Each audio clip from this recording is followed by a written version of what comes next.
Greenpeace, le capitaine Baril recherché, il aurait favorisé les fuites publiées par la presse.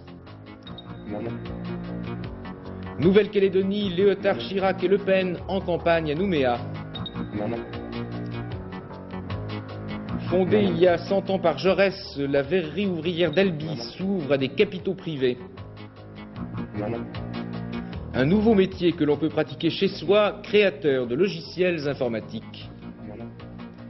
Mesdames, Messieurs, bonsoir. Il y a tous les jours du nouveau dans l'affaire Greenpeace. Ce soir, la nouveauté est double. Premier élément, il concerne les fuites parues dans la presse. 3 militaires, dont un colonel, ont été placés en garde à vue aujourd'hui, et d'autre part, la gendarmerie recherche le capitaine Baril, qui pourrait avoir lui aussi joué un rôle dans ces fuites.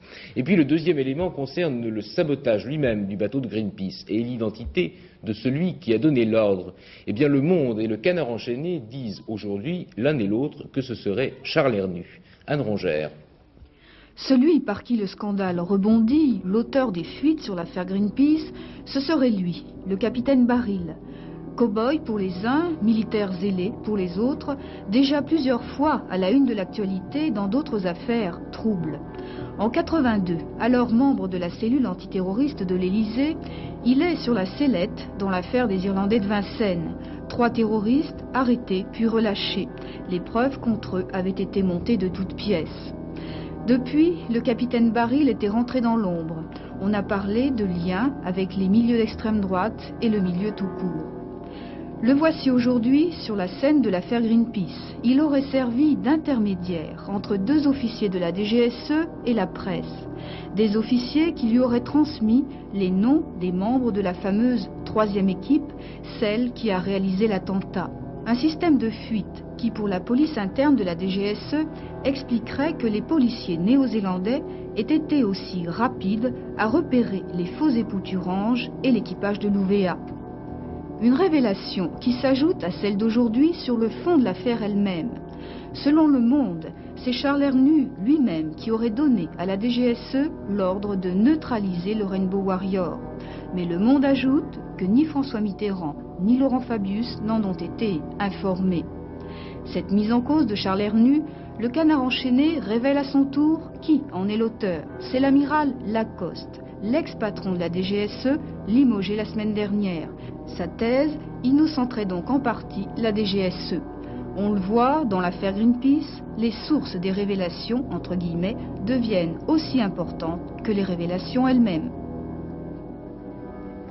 Quant aux faux époux Thurange, les 2 agents secrets français emprisonnés en Nouvelle-Zélande, leur sort pourrait être adouci. La télévision néo-zélandaise a avancé aujourd'hui l'hypothèse de leur libération. La nuit dernière, dans les couloirs des Nations Unies à New York, Roland Dumas, le ministre français des Relations extérieures, a longuement discuté avec Geoffroy Palmer, le numéro 2 néo-zélandais. Ils envisagent un accord global de dédommagement. Et Francine Raymond a rencontré tout à l'heure un spécialiste du droit international qui lui a confirmé que les propos de Laurent Fabius, reconnaissant que les Thurange avaient agi sur ordre, changeaient complètement les données du problème. Je vais vous donner un exemple. Imaginons que Gorbatchev vient en France en visite d'État. Sa visite sera précédée par un accord lui permettant d'être accompagné par peut-être une 60aine de membres de son garde de corps pour assurer sa protection. D'ailleurs, sans cet accord, il ne viendra pas. Ces gens vont être en civil. Ils ne sont certainement pas en uniforme. Ils vont l'accompagner partout. Imaginons maintenant qu'ils descendent en cortège les Champs-Élysées et qu'il y a un malheureux passant totalement innocent à ce moment-là qui met sa main dans sa poche pour sortir un paquet de cigarettes. Il y a un membre du garde de corps avec le doigt sur la gâchette un peu légère qui le tue sur le coup. Imaginez-vous un seul instant qu'il va y avoir un procès pour meurtre en France pour cet agent. Il est hors de question. Une telle chose pouvait engendrer la guerre entre la France et la Russie. La loi nationale, qu'il soit pénale ou civile ou autre, est inapplicable à partir du moment où ça devient une affaire d'État de 2 États entre eux. Parce qu'à partir de ce moment, il n'est régi que par le droit international public. En Nouvelle-Calédonie, on est à 4 jours de l'élection et la campagne se précipite. suite. 3 leaders de l'opposition sont arrivés aujourd'hui à Nouméa, François Léotard, Jacques Chirac et Jean-Marie Le Pen. Ces 2 derniers ont bien pris soin, du reste, de ne pas emprunter le même avion. Fernand Tavares. Une danse rituelle kanak, le pilou, pour accueillir Jacques Chirac et François Léotard. Et puis une foule de 3000 personnes massées au pied de l'hôtel de ville de Nouméa. Manifestation chaleureuse des partisans de la Nouvelle-Calédonie française, mais aucune expression intempestive, comme celle des lendemains de la violence au début de l'année. Des vivas pour le président du RPR et le secrétaire général du Parti républicain, mais pas de slogan hostile à l'égard des adversaires politiques. Cette retenue verbale reflète assez bien le climat préélectoral, une volonté de ne pas provoquer l'autre au point de réveiller les vieux démons de l'hiver 84-85. Accueil un peu plus musclé et bruyant pour Jean-Marie Le Pen. Près d'1 millier de supporters à l'aéroport de Nouméa-Magenta. Le président du Front National découvre la Nouvelle-Calédonie, où son parti présente des candidats dans 2 régions. À son hôtel, Jean-Marie Le Pen trouvera une lettre de Dick Ukewe. Le député RPCR, qui craint de ne pas être en position de force dans le centre, demande au président du Front National de retirer ses listes à son profit.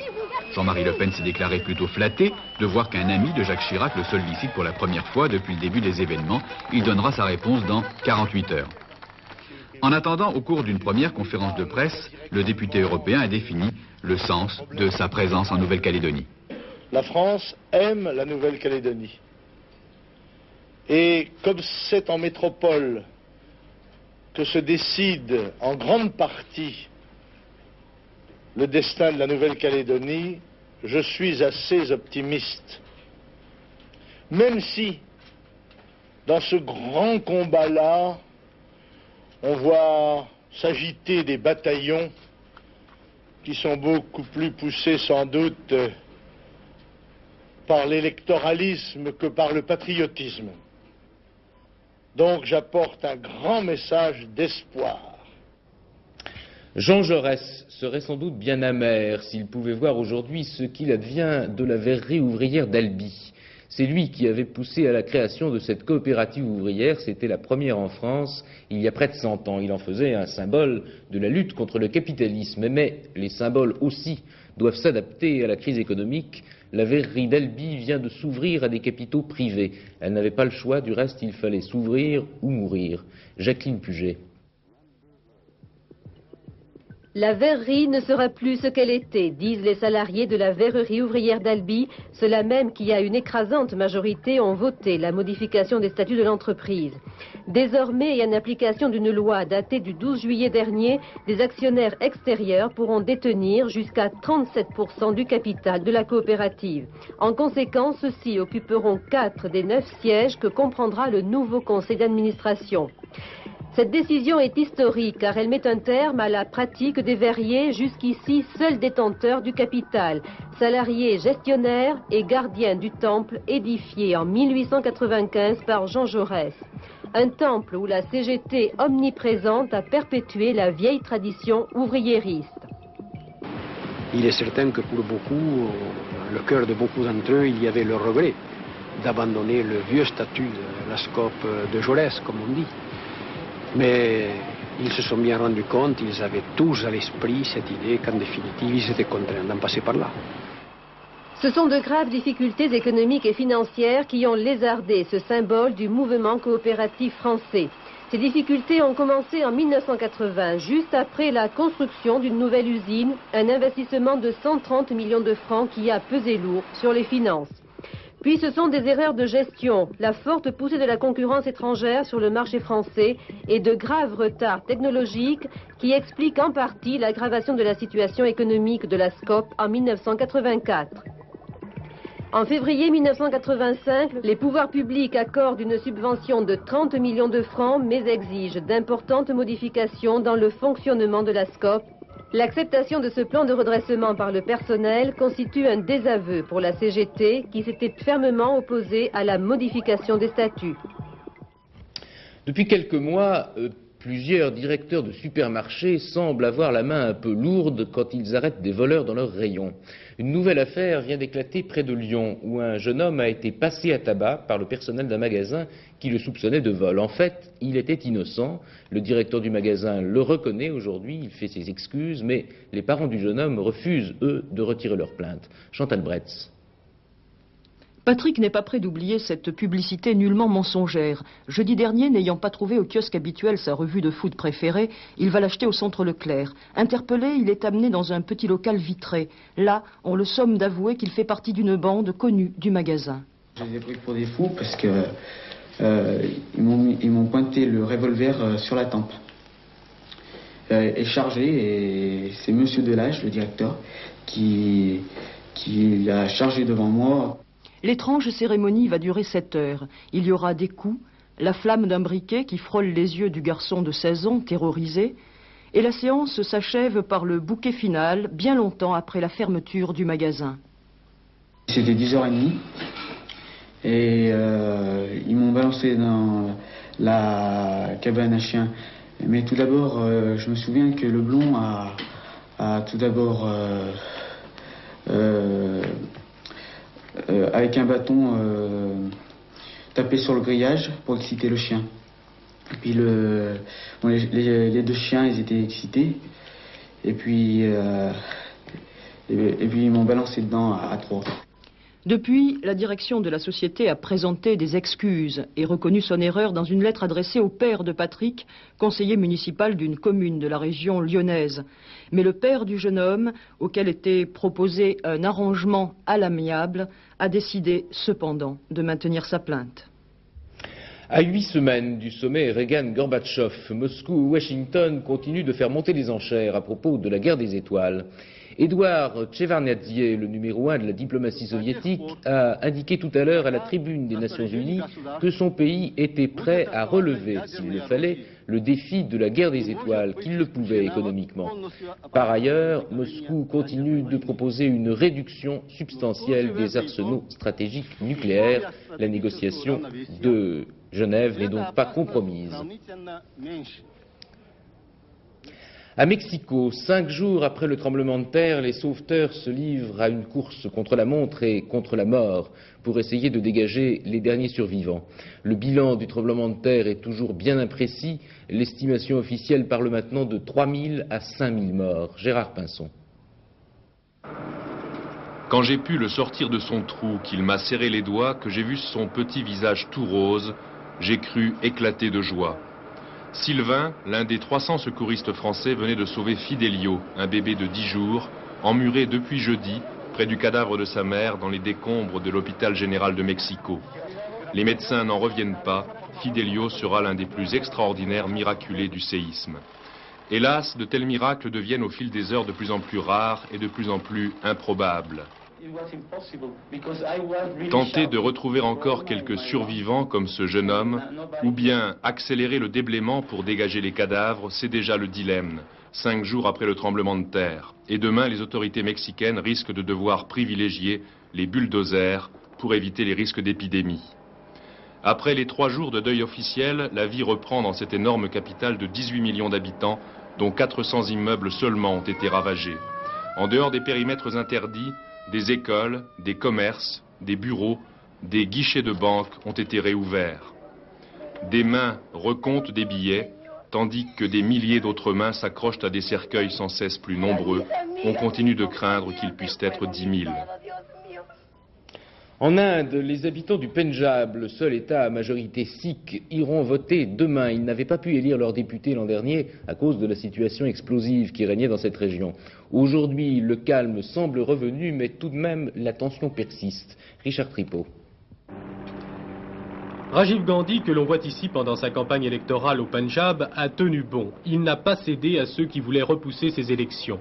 De ville en ville, dans une cage de verre à l'épreuve des balles, le Premier ministre indien a répété ses promesses de développement économique et a mis en garde contre les déstabilisateurs. Le Pakistan était parfois visé. Paradoxalement, la campagne électorale n'a soulevé ni enthousiasme ni flambée de violence. La crainte des attentats a limité au maximum les rassemblements de masse et le quadrillage par la police a sans doute découragé les terroristes. C'est loin d'ici, à New Delhi, dans la capitale, que les attentats les plus graves ont été commis.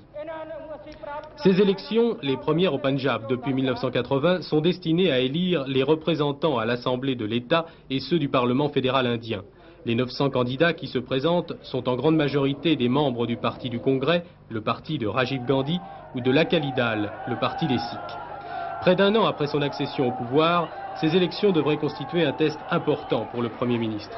Elles permettront de mesurer l'influence des extrémistes sikhs qui ont décidé de ne pas participer au scrutin. Elles aideront aussi à mieux évaluer les résultats de la politique de rapprochement entre Gandhi et les Sikhs modérés, politique symbolisée par cet accord du 24 juillet dernier. Enfin, elles montreront de quel poids pèse encore le parti du Congrès dans un État où l'hindouisme est en minorité. Reste à savoir si le nombre des votants sera suffisant pour tirer de véritables leçons de ce scrutin. Gagner sa vie en travaillant chez soi, à la maison, c'est peut-être votre rêve. Jusqu'ici, ce privilège n'appartenait guère qu'aux artistes et aux écrivains. Eh bien, les progrès de la télématique et de l'informatique en général vont sans doute permettre de l'étendre à d'autres professions. C'est le cas dès maintenant pour certains créateurs de logiciels, ceux qui écrivent les programmes d'ordinateur. Émilie Rafoul est allée voir travailler l'un d'eux et il lui a donné rendez-vous dans sa maison de campagne. Jusqu'à présent, c'était plutôt le privilège des écrivains ou des artistes. Et pourtant, tranquillement installé avec sa famille à 30 km de Paris, presque en pleine forêt, Serge Van der Hopt est un technicien. Un technicien qui travaille pour une société d'informatique dont le siège est à Paris. Il est auteur, concepteur, inventeur, bref, il crée des logiciels.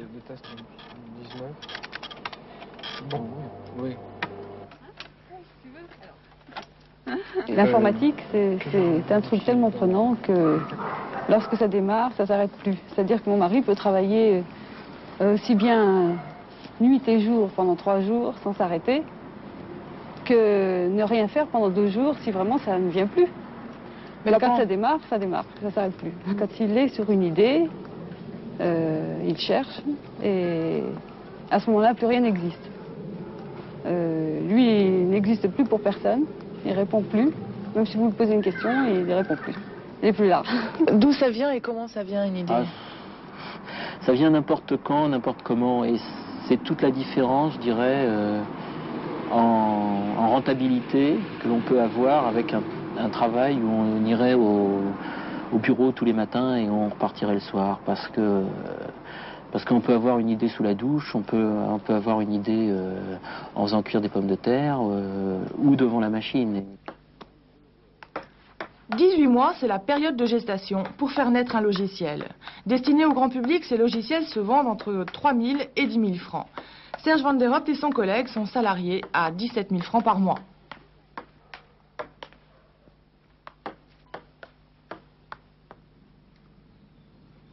On se voit comme ça périodiquement, assez souvent au tout début du programme pour bien lancer les choses, moins souvent pendant la période où on programme les fondations, disons, du futur programme, et assez souvent après dans les finitions pour régler les derniers détails. Une nouvelle race d'informaticiens? Peut-être. En France, ils sont encore quelques dizaines à peine à travailler de cette façon. Mais avec le développement de la micro-informatique, l'avenir, sans doute, leur appartient. Les prêtres français prennent la parole pour parler de leur vie quotidienne. Nous en donnions un exemple hier soir avec un curé de campagne qui racontait la souffrance de la solitude. Eh bien, l'hebdomadaire La Vie publie cette semaine une grande enquête et un sondage. Vous y découvrirez beaucoup d'informations et surtout, quelquefois, des réponses étonnantes. Le dollar se calme après sa chute spectaculaire. Hier, il a repris quelques centimes aujourd'hui. Henri Loret. Après la chute historique d'hier, on a atteint aujourd'hui un premier palier. Comment se manifestera la volonté des grandes banques centrales de faire pression sur le dollar?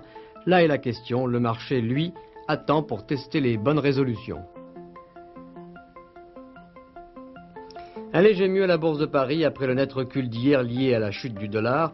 Théoriquement, le marché aurait pu mieux réagir à la remontée de Wall Street, mais les ressources lui font toujours défaut.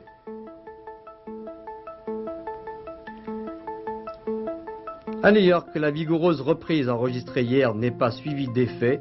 Peut-être parce que le marché a fait preuve d'un peu trop d'optimisme ce soir.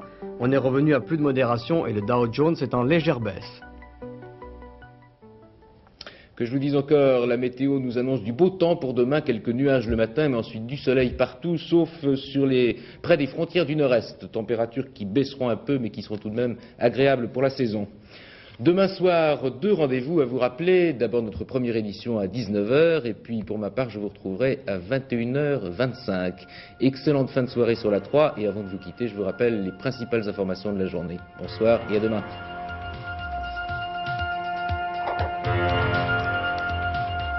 Le capitaine Baril, recherché à propos de l'affaire Greenpeace, on le soupçonne d'être à l'origine des fuites.